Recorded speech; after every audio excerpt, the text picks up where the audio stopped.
Dankie, weet jy, dis 'n moeilike vraag. Eenvoudig, 'n mens moet dit kan in konteks lees. Nou bedoel ek, die tyd toe ek studeer het in Duitsland, was 'n ander konteks as vandag.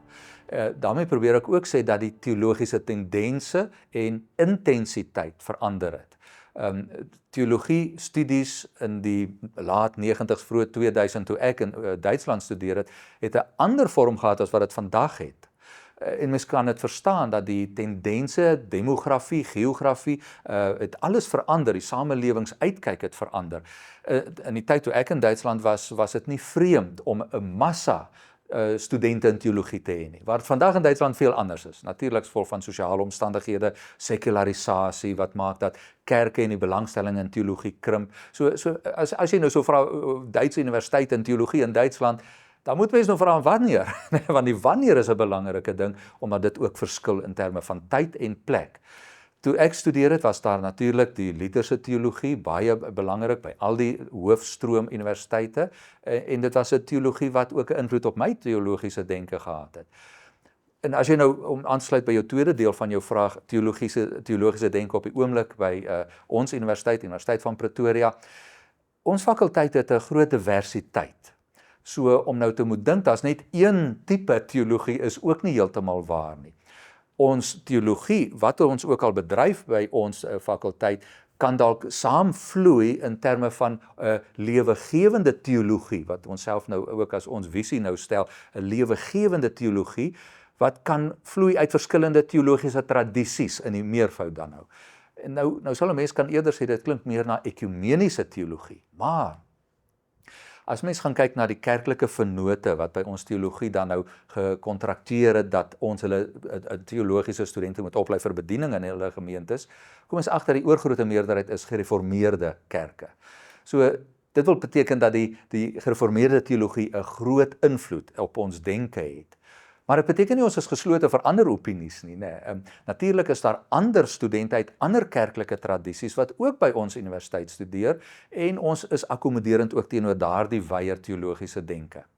Dit sou dwaas wees om dit te wil ignoreer of om kop in die sand teologie te wil bestudeer en sê nee, wat hier is ons streng gereformeer. Dit is lankal nie meer so nie. Ons weet, ons het 'n wye verskeidenheid studente uit groot verskeidenheid teologiese tradisies. En ons eie teologiese tradisie kan ook nie bepalend wees nie. So in hierdie spanning tussen vraag en aanbod, probeer ons verantwoordelik teologie bestuur. En natuurlik as jy al my kollegas hier sou vra, sou jy ons dekaan sou vra, sou ons nog steeds sê, ja, dis gereformeerde teologie. Maar nou hoor jy, dis baie genuanceerd, want daar is baie verskeidenheid gereformeerde teologie dan eintlik teenwoordig. Dis 'n moeilike antwoord om te probeer verantwoord. Godsdienstwetenskap het 'n baie lang historiese aanloop en die vakgebied se geskiedenis is nou verknoop aan teologiebeoefening in Duitsland self. Die vakgebied begin dan nou juis lewe kry hier rondom die verligtingstydperk 18-19de eeu, juis in Duitsland, waar mens nou moet onthou in die verligtingstydperk daar nou 'n baie kritiese oog oor teologie gegooi is. Gewoon om te sê, jong, ons ken die werklikheid om ons deur ons sintuie. As mens nou teologie wil bedryf, sou mens moet vra, so waar pas jou sintuie in? Nou kan mens onmiddellik die dilemma sien, as iemand sou vra, jong, kan jy engele sien, hoor, ruik of proe of aan hulle vat? En mens moet sê, nee, jammer, dan sou die verligting nou sê, wel, dan is daar seker nie engele nie. En die outomaties is dieselfde implikasie in die verligtingstydperk, waar is God? Hoe lyk God? En teoloog sal dan moet sê, ek kan nie vir jou verduidelik hoe lyk hy nie, want ek kan nie sien nie, ek kan daarop aanspraak maak dat dit kom hoor, maar ek kan dit nie vir jou verduidelik nie. Met ons sintuie is God moeilik waarneembaar. Nou outomaties sou die verligting dan nou reageer, wel dan is teologie waarskynlik maar net 'n persoonlike opinie en nie feitelik nie. Onthou nou, verligtingstydperk werk ons met feite. En juis in daardie atmosfeer was dit nou moontlik vir 'n vakgebied soos godsdienstwetenskap, of soos in die Duitse tradisie, Religionswissenschaft, om dan nou gewoon te sê, uit hierdie tradisie kan ons oor godsdienste met ons sintuie praat. Ek kan vir jou vertel hoe lyk, hoe klink gebede, rituele, hoe lyk mites, hoe funksioneer daardie elemente binne 'n godsdiens. Tot so mate dat die wetenskap in die verligtingstydperk in Europa sou sê, godsdienstwetenskap, ja, dis 'n wetenskap. Teologie, dit klink na persoonlike opinie. So die vakgebied ontstaan in daardie milieu.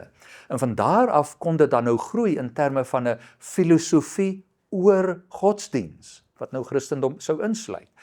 En as dit die wortels van godsdienswetenskap is, dan hoor jy, daar's 'n sterk filosofiese inslag, gewoon om te sê, hoe dink ons dan oor ons spiritualiteit, oor ons godsdienstigheid?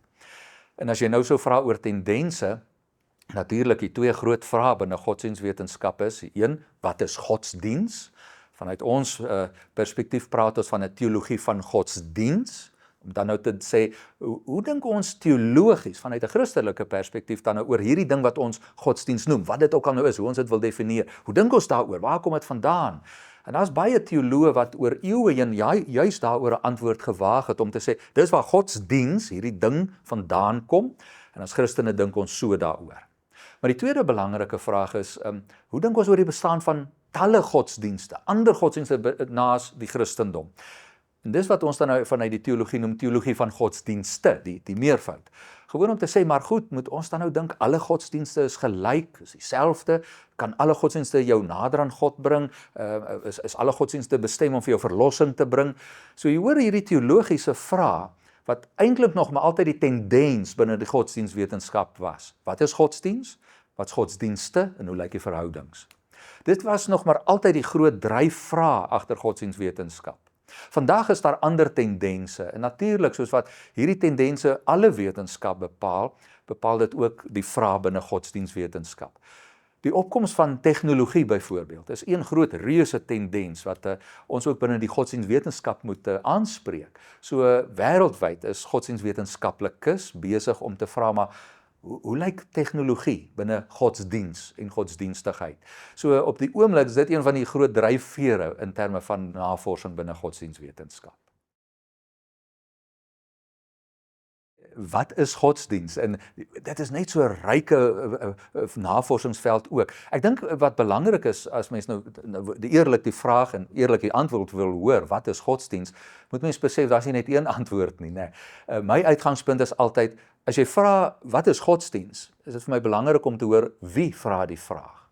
Want wie die vraag vra, bepaal die antwoord. Kom ek probeer dit so verduidelik. As 'n mens nou, kom ons vat byvoorbeeld, hier's 'n appel, en jy vra nou vir mense, wat sien jy hier voor jou? Is dit belangrik om te weet vir wie jy vra?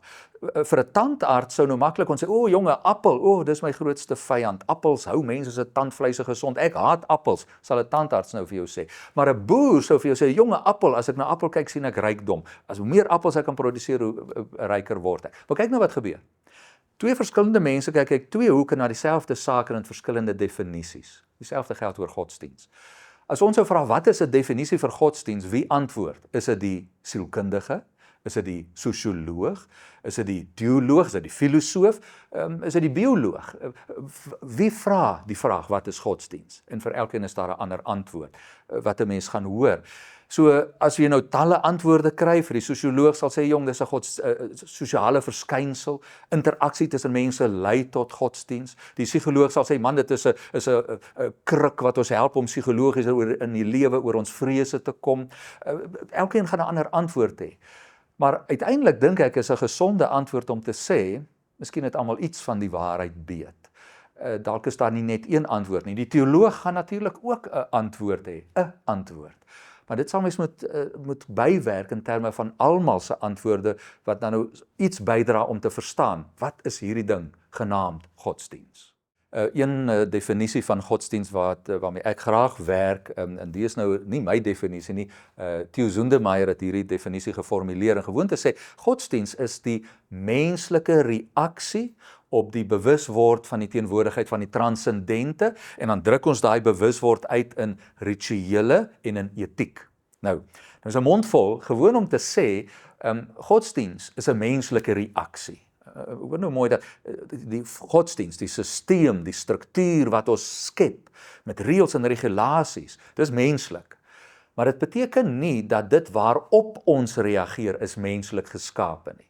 As Zoendermeyer sê, godsdiens is 'n menslike reaksie of 'n respons op die transcendente, dan probeer hy sê, hier is 'n goddelike element wat bestaan.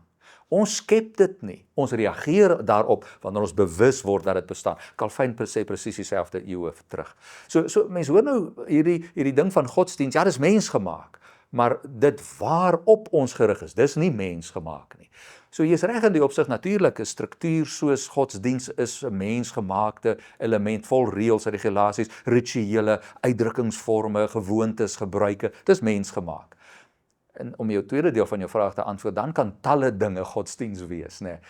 Bekende godsdienstwetenskaplike in Suid-Afrika, David Cherister, kom en hy sê, jong, daar is so talle dinge wat ons dan binne 'n definisie van godsdienst kan sin maak as godsdienst. Gewoon om te dink, die Coca-Cola ideologie kan godsdienst wees. Iets soos Tupperware partytjies kan godsdienst wees. En ja, jy is reg, kapitalisme kan in 'n godsdienst ontaard. Gewoon omdat dit ons bewus word van iets groter as ons self is, en hierdie bewus word vind uitdrukking in 'n bepaalde manier van leef, reëls en regulasies wat ons vir onsself skep. So jy is heeltemal reg, talle dinge kan godsdienst wees.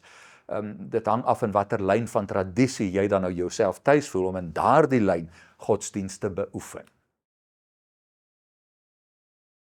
Sekularisering is deel van die prosesse wat ons in godsdienstwetenskap bestudeer. Jou vraag is eintlik of ons nie daartoe bydra nie, wat nou 'n lang vraag sou wees, wat goeie vraag is in terme van hoe funksioneer godsdienstige mense in die samelewing. Ek het so tydjie terug daaroor probeer navorsing doen en gewonder of die kerk nie soms daartoe bydra tot selfsekularisering nie, né? Dit sluit aan by jou vraag. Mense wat 'n godsdienst het, kan soms so in godsdienst opgaan dat dit uit en uit menslike aktiwiteit is, dat daarvan godsaanbidding, soos wat die ou begrip godsdiens wil sê, weinig oorbly. En die illusie bestaan, ons aanbid iets heilig, maar eintlik aanbid ons eie mensewerk. En dis nou maar presies wat Calvin ook gesê het. Die oomblik as 'n mens so besig is met jou eie gedagtes oor God, aanbid jy 'n afgod. En dan is dit niks anders as mensewerk nie, né? So Calvin se antwoord was, jong, ons moet ons eerder steur aan dit wat van buite ons na ons toe kom, oor God, wat oor homself met ons kommunikeer, as wat ons luister na ons eie opinies en gedagtes oor God. So jy is heeltemal reg, godsdienstwetenskap kan bydra tot sekularisasie, as dit gewoon 'n menslike wetenskap is. En ek weet daardie gesprek bestaan, dat godsdienstwetenskap iets is wat by die menswetenskappe, geesteswetenskappe tuis hoort, en nie in teologie nie. Natuurlik is dit 'n saak waaroor 'n mens lank kan gesels. In ons fakulteit het ons doelbewuste keuse gemaak om te sê, godsdienstwetenskap is iets wat ons vanuit 'n Christelike, teologiese perspektief beoefen. Wat dit so iets wat anders maak as godsdienstwetenskap volledig in die geesteswetenskappe, waar dit dan nou juis iets is wat 'n mens kan sê, 'n mens sou kon lei tot sekularisasie. En sekularisasie, net kortliks, sekularisasie is nie die afwesigheid van godsdienst nie, maar gewoon om te sê, godsdienst is 'n keuse wat jy het naas ander maniere van glo of bestaan. So, dis nie noodwendig geen godsdienst nie, maar keuse vir 'n godsdienst of nie. Ja, dis ook 'n lang debat. Baie mense sou sê, nee, dis onmoontlik, ek glo nie altyd nie, ek maak 'n doelbewuste keuse om nie te glo nie. Maar die interessante is dan nou juis, 'n keuse om nie te glo nie, is tog nog 'n uitdrukking aan 'n reaksie van hoe reageer ek op die feit dat ander glo. Dan kies ek om nie te glo nie, so dit bly 'n reaksie. Geloof is nie 'n gegewene nie, geloof is 'n keuse. Geloof is 'n keuse. Nou, die oomblik as ek die woord geloof gebruik, probeer ek sê, daar's 'n verskil tussen godsdiens en geloof, né? Geloof is 'n persoonlike keuse, geloof is 'n persoonlike verhouding met 'n goddelikheid, dis my keuse hoe ek aan my spiritualiteit uitdrukking wil gee. Godsdiens is iets anders. Godsdiens is, soos jy nou genoem het, 'n struktuur, 'n sisteem met elemente, boustene, mites, rituele wat daarin geboue, etiek wat daarvan deel maak. So godsdiens is iets anders as geloof. Geloof is persoonlik. Geloof is 'n verhoudingssaak. So, ja, jy is reg, as mense dan nou sê, nee, ek het nie geloof nie, dan verstaan ek dit, dat mense sê, ek kies om nie in 'n geloofsverhouding te staan nie. Om te sê ek het nie godsdiens nie, is 'n bietjie moeiliker om te verteer, omdat ouens dan sou sê, maar ek het nie 'n sisteem waarbinne ek bestaan en my spiritualiteit beleef nie. En daaroor is ek bietjie meer krities. Dalk kan jy eerder dalk sin beleef in 'n spiritualiteit waar ek 'n koneksie met, kom ons sê, die natuur vind, Maar baie mense deesdae sou sê, daar vind ek my uitdrukkingsvorme van my spiritualiteit, in my belewenis en verhouding nabyheid van die natuur. Maar nou hoor jy, dis nie 'n godsdiens nie, dit het niks met geloof te doen nie, en tog het dit met spiritualiteit te doen. So dis 'n moeilike vraag om nou te sê, ja, mense glo of glo nie. Dit is nie so eenvoudig nie. Ek weet daar's ook 'n lang debat en gesprek oor ateïsme, 'n ander term wat mense in 'n negatiewe lig dalk wil gebruik oor mense wat nie glo nie. Ateïsme is nie 'n klinkklare etiket wat jy aan mense kan toeken nie. Daar's verskillende forme van ateïsme. Positief, negatief, sterk of swak, hoe mense ook al daaroor wil dink, verskillende kategorieë van hoe mense self kon sê, ek kies om nie te glo nie. Jy kan kies wat jy wil glo, ek kies om nie te glo nie. Ek kies, daar is niks om in te glo nie, en ek wil hê ander mense moet ook in niks glo nie. Verskillende kategorieë van hoe mense oor hulle eie nie geloof wil dink. In die teologie veronderstel mense dat die uitgangspunt is tradisioneel dat dit vanuit die Christelike perspektief bedryf word. Wat is die bydrae wat godsdienstwetenskap kan maak? Ons moet onthou, die Christendom is 'n godsdiens. Net nog 'n godsdiens, soos alle ander godsdienste. Dit klink radikaal as ek dit nou so sê, nee, want dit klink nou so asof mense sê, ja, daar's baie godsdienste en ons almal dieselfde. En dis nie wat ek probeer sê nie. Maar wat ek probeer sê is dat die Christendom is 'n godsdiens. Godsdienstwetenskap bestudeer die uitdrukkingsvorme of die gebrek daaraan, die manier hoe mense uitdrukking wil gee aan hulle spiritualiteit, die rol wat godsdienst in die samelewing speel, in ons gedragspatrone teenoor mense speel. En die Christendom is een van daardie godsdienste waar mense in die samelewing aan uitdrukking gee in hoe hulle etiek beleef, hoe hulle verhoudings met ander beleef. So, godsdienstwetenskap wil juis vanuit 'n filosofiese perspektief dan iets sê van watter rol speel, in hierdie geval dan nou die Christendom, in terme met ons interaksie tussen mense, in ons leef in die natuur, in ons leef in die samelewing. So, godsdienstwetenskap wil vir ons iets sê van godsdienstigheid in die samelewing, en in hierdie spesifieke geval, die Christendom. Weet jy, genadedood is 'n moeilike tema, omdat dit ook 'n emosionele tema is. Die navorsing wat ek oor genadedood gedoen het gewoon gekom van 'n versoek vanuit 'n kerk, om te sê, maar hoe kan ons gewone lidmate adviseer oor hoe maak ons met die ding van genadedood? So jy kan nou weer hoor waar ek nou vroeër oor gepraat het, daardie verhouding tussen kerk en teologie. 'n Kerk waar die vraag ontstaan het, hoe gemaak met genadedood en hoe uit die teologie daaroor na te dink. Ek het maar net op die oppervlak geraak in terme van navorsing oor genadedood en onmiddellik besef, daar's 'n groot wye veld om daaroor na te dink.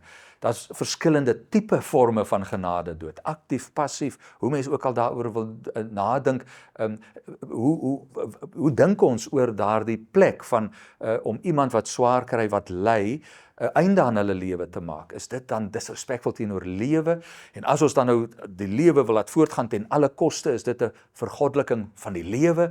Dit is 'n baie ingewikkelde saak. Maar wat my getref het in hierdie navorsing was gewoon om te ontdek, gewone vrae wat lidmate vra, vanuit hulle konteks, vanuit hulle leefwêreld, om te sê, ek het 'n familielid wat sterwend is, aan 'n stadige siekte wat hulle uitmergel en in pyn laat verkeer. Geen mens behoort so te ly nie. Mag ons nie maar 'n einde aan daardie lyding maak nie? Jy hoor, is gewone opregte vraag vanuit 'n leefwêreld. Hoe moet die teologie hulle daarteenoor verwoord? Nou, ek weet natuurlik sou klomp Christene sou sê, wat sê die Bybel?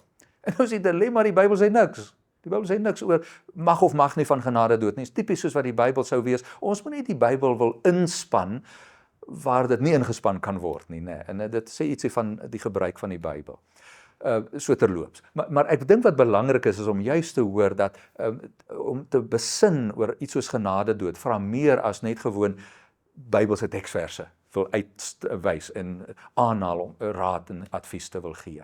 Ons moet filosofeer oor die lewe, oor dood.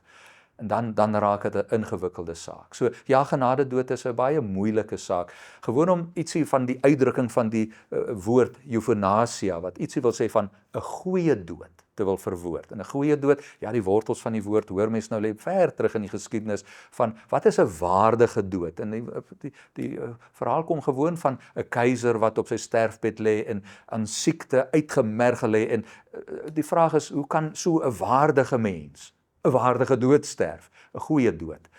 En nou ons gebruik dit in terme van 'n ander konteks van ja, siekte wat ons uitmergel as mens en ons waardigheid ontneem.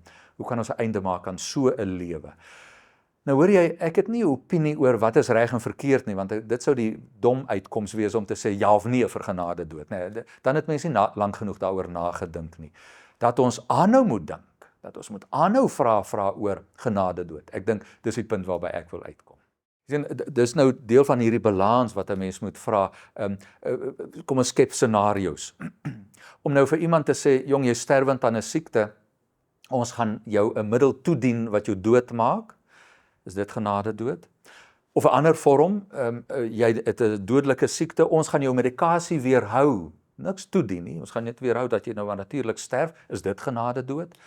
Of om vir iemand te sê, hier's 'n middel, as jy dit self gebruik, dan gaan jy onmiddellik sterf, wanneer jy nou verwys selfdood.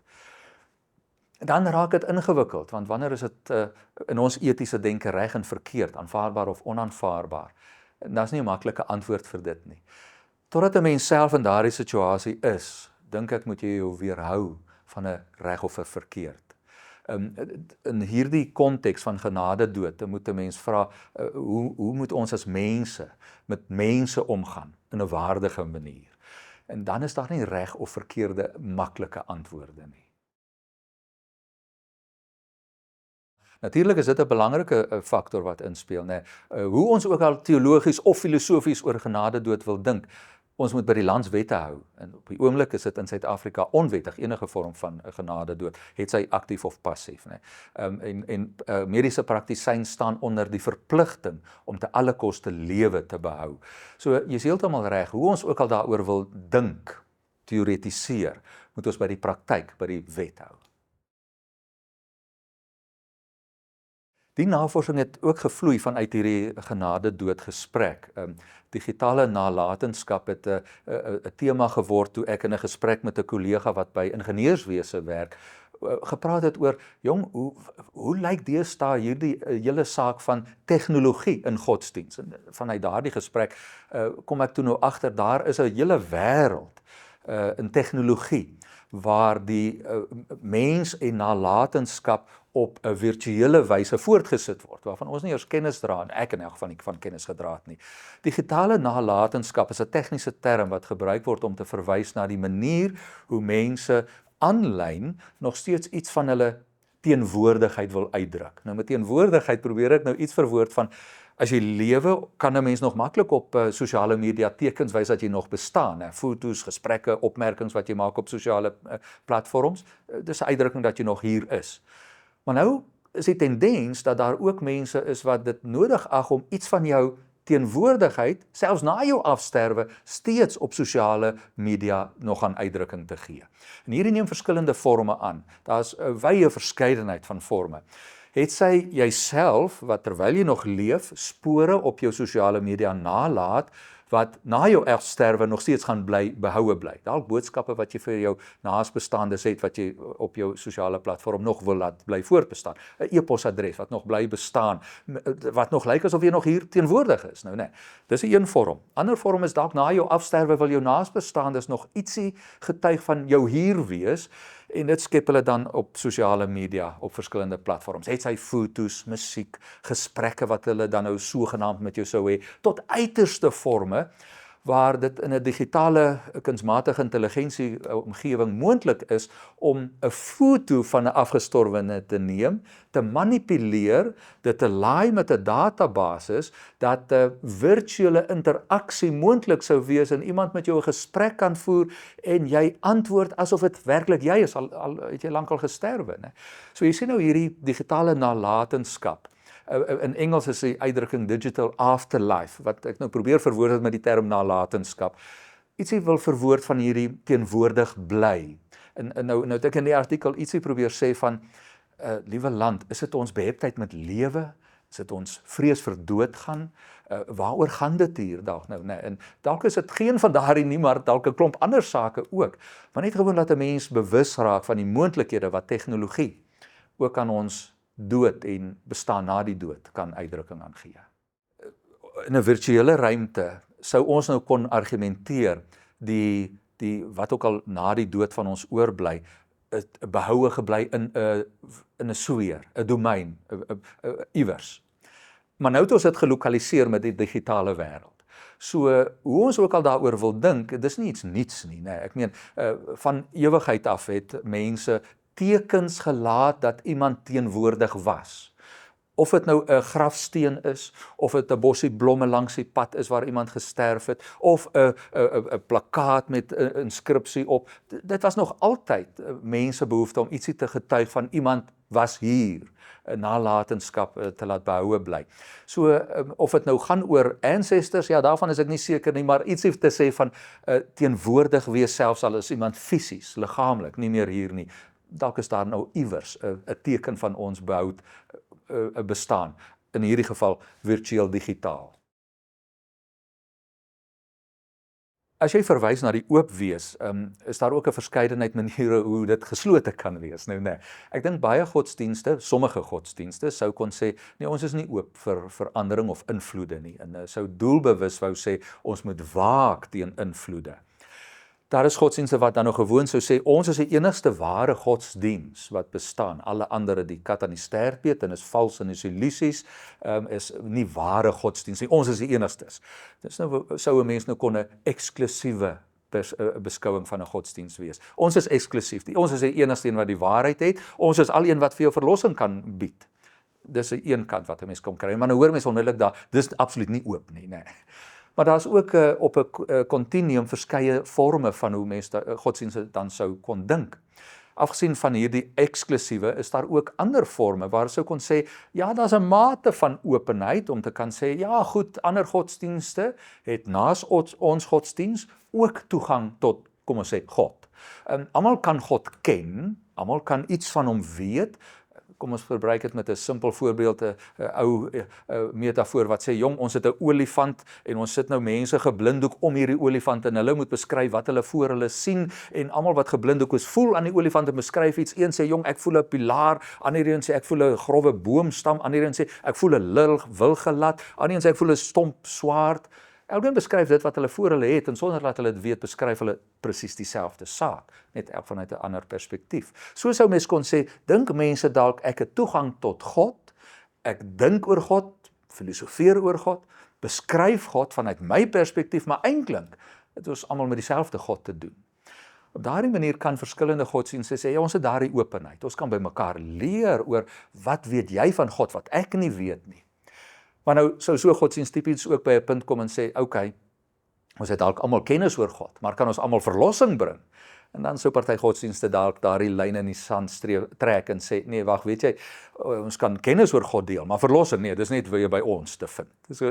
Dis 'n volgende kategorie wat 'n mens sou kon identifiseer. Tipies sou mens so 'n wegspringplek as inklusiwiteit klassifiseer.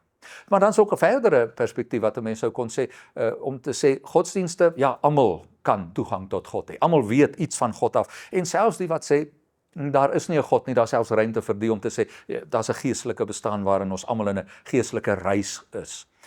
So 'n perspektief is oop vir indrukke, nee, oop om te sê, wel, wat ook al ander glo is reg en goed.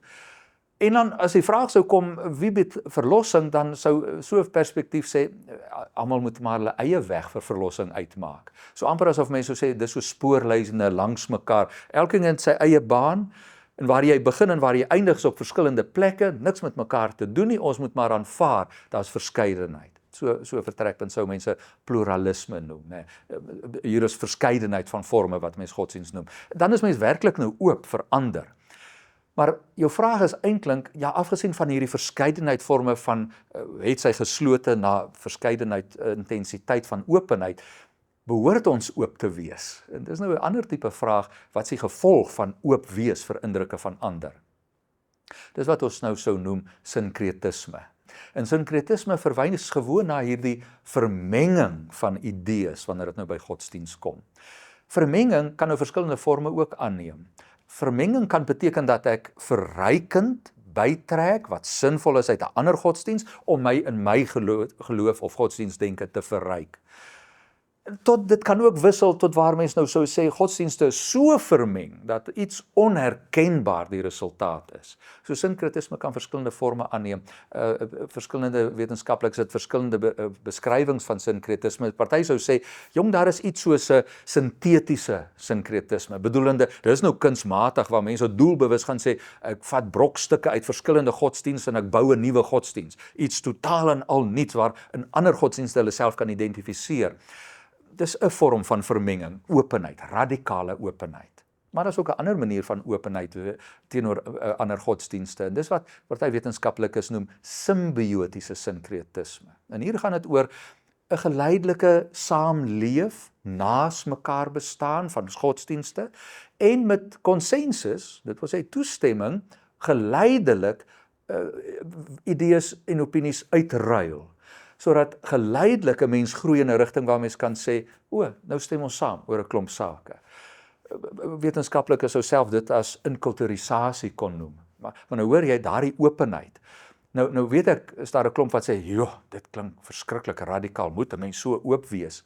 Weet jy, nou is die verrassende dat die Christendom eintlik nog altyd daardie openheid gehad het, om te sê, wat is daar by ander wat my kan help om my boodskap by hulle op 'n manier so tuis te bring, dat dit vir hulle sou sin maak.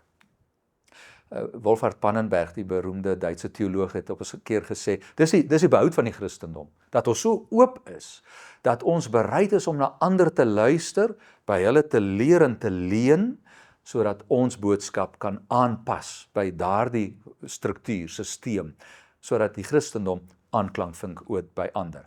Kom ek gee dom voorbeelde.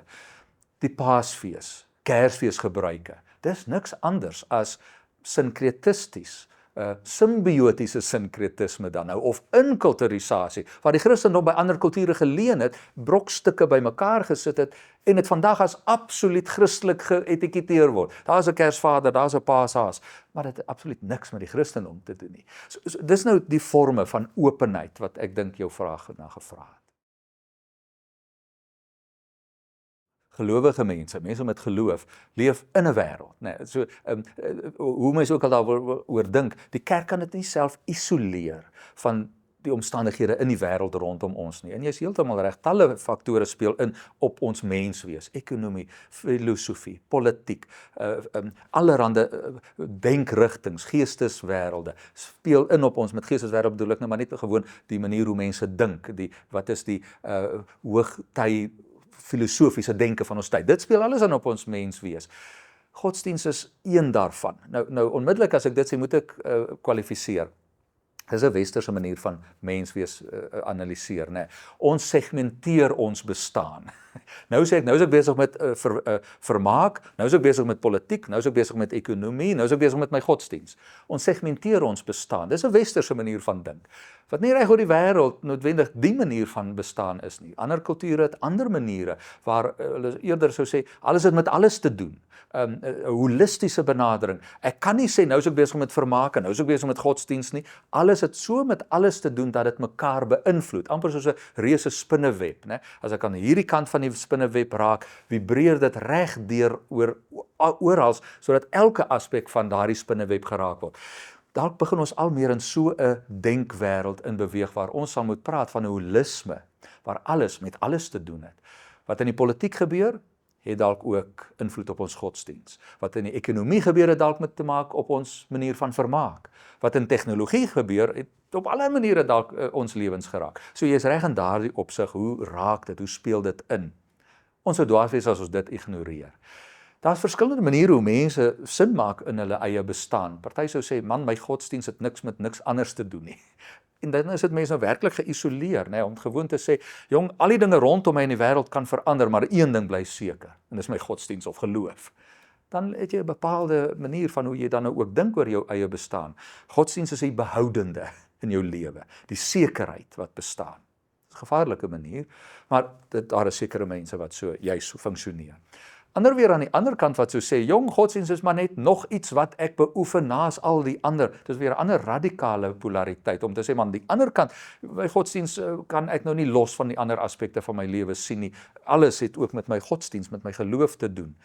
En dan kan 'n mens maklik so opgaan in die alles, dat godsdienst ook maar weinig verander as wat die res van die aspekte lyk. So die punt waarby ek wil kom is dat 'n balans tussen hierdie nodig is, dink ek. Natuurlik is godsdienst deel van my bestaan, maar godsdienst, geloof, is 'n eie soortige bestaan. Godsdienst, geloof is nie maar net nog 'n menslike aktiwiteit nie, want godsdienst, alhoewel mensgemaak, ja, het ook te doen met 'n verhouding met God. En in daardie opsig raak dit iets anders as vermaak, ekonomie, filosofie, politiek. Dit is ook iets anders. Dan kan ek dit nie gelyk wil stel aan al die ander aspekte en segmente van my lewe nie. Daar is ook 'n unieke aard aan godsdienst. Natuurlik moet ek die balans vind om in hierdie wêreld te leef, welbewus van al die dinge wat my lewe kan beïnvloed, goed of sleg, maar die eie aard van geloof en godsdienst dan nog steeds te behou. Dit beteken, in hierdie wêreld kan politiek en ekonomie my dalk swartgallig maak, ja, dit is so. Maar wat gaan dit my geloof raak? Dalk daarin lê my hoop, dalk daarin lê my troos, dat ek nie hoef te dink, as politiek en finansies my moedeloos maak, dat in my godsdienstige geloof ek ook nou moet moedeloos word nie, nee. So, dat jy hoor nou die tussenspel, waar geloof, godsdienst iets uniek is, kan dit my help om in hierdie wêreld te oorleef. Ons leef in die wêreld, maar ons is nie soos die wêreld nie. Geloof, godsdienst maak dat 'n mens ook in 'n ander soortige vorm bestaan, as gewoon om uitgelewer te wees aan hierdie strome, maalstrome wat om ons lewens ontwrig, in die politiek, in die ekonomie. Ons leef nog steeds in 'n stuk behoudenheid waar geloof, godsdienst ons 'n vastigheid gee. Maar hoor jy, nog nie terug by daardie geval waar dit 'n afgesonderdheid, 'n isolasie is nie, nee. Dit moet nog steeds ons in hierdie wêreld beïnvloed. En natuurlik, godsdienst het 'n invloed in ons samelewing.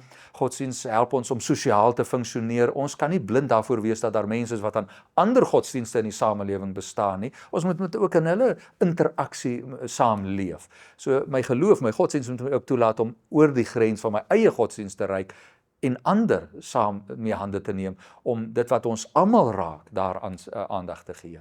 So, jy's reg, sosiaal, psigologies het godsdienst 'n invloed ook met onsself en die mense rondom ons. Godsdienst het 'n funksie in die samelewing, dis die punt wat ek wil maak. Ja, weet jy, dit is nou 'n groot tema, kommersialisering van godsdienst, en dit is nie net in die Christendom nie.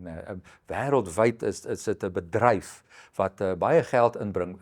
Dit het verskillende uitlopers. Vat nou byvoorbeeld in Afrika gebedsgeneesers, en met genesing alleen, om te sê hier is vir jou medikasie, hierdie water is geheilig en geseën, gebruik dit en jy sal gesond word. Dit word 'n kommoditeit, en in daardie opsig 'n bedryf waar mense baie geld uit godsdienst maak.